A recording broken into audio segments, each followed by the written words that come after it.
বিপর্যয় মোকাবেলা থেকে দৈনন্দিন প্রয়োজনের জন্য স্কাইলিফটার যন্ত্র কিনল হুগলি চুঁচুড়া পুরসভা। সুদীর্ঘ গাছ কাটা, দীর্ঘ ল্যাম্পপোস্টে উঠে কাজ করার সুবিধার জন্য এই মেশিন কেনা হয়েছে। কলকাতা পুরসভা ছাড়া হুগলি জেলার কোনো পুরসভায় এই মেশিন নেই।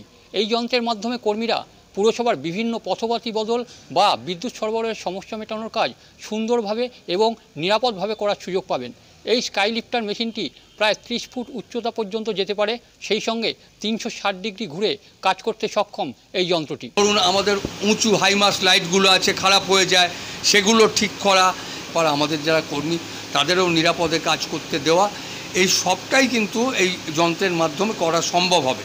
ধরুন একটা বাড়িতে আগুন লেগে গেছে, একটা অংশে কিছু ক্ষতি হয়েছে বাড়ির, ওটা দিয়ে উঠে তাকে নামিয়ে আনা বা সেখানে কোনো পরিষেবা দেওয়া, সবটাই কিন্তু যেটা ফায়ার ব্রিগেড তাদের ইনফ্রাস্ট্রাকচার আছে করে, আমরাও কিন্তু সেই ইনফ্রাস্ট্রাকচারের মাধ্যম দিয়ে এইগুলো দ্রুততার সঙ্গে করতে পারবো।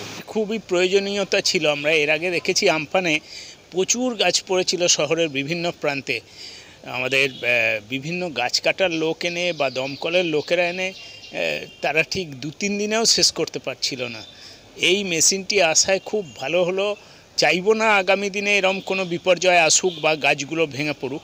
যদি সেরম বিপর্যয় আসে তাহলে সেই বিপর্যয় মোকাবিলার জন্য পৌরসভা নিজেই এখন স্বনির্ভর হয়ে গেল, কারুর কাছে হাত পাততে হবে না, কারুর জন্য অপেক্ষা করতে হবে না। পুরো কর্তাদের দাবি মূলত বিপর্যয়ের সময় উঁচুতে উঠে কাজ করতে হয়, সেই কথা মাথায় রেখেই এই যন্ত্র নিয়ে আসা হয়েছে।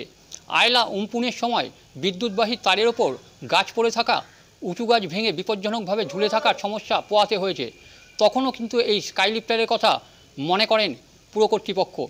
এরপরই পুরসভার তরফে কেনা হলো এই যন্ত্র। আমার শহর হুগলি থেকে তাপস চক্রবর্তী, কলকাতা টিভি।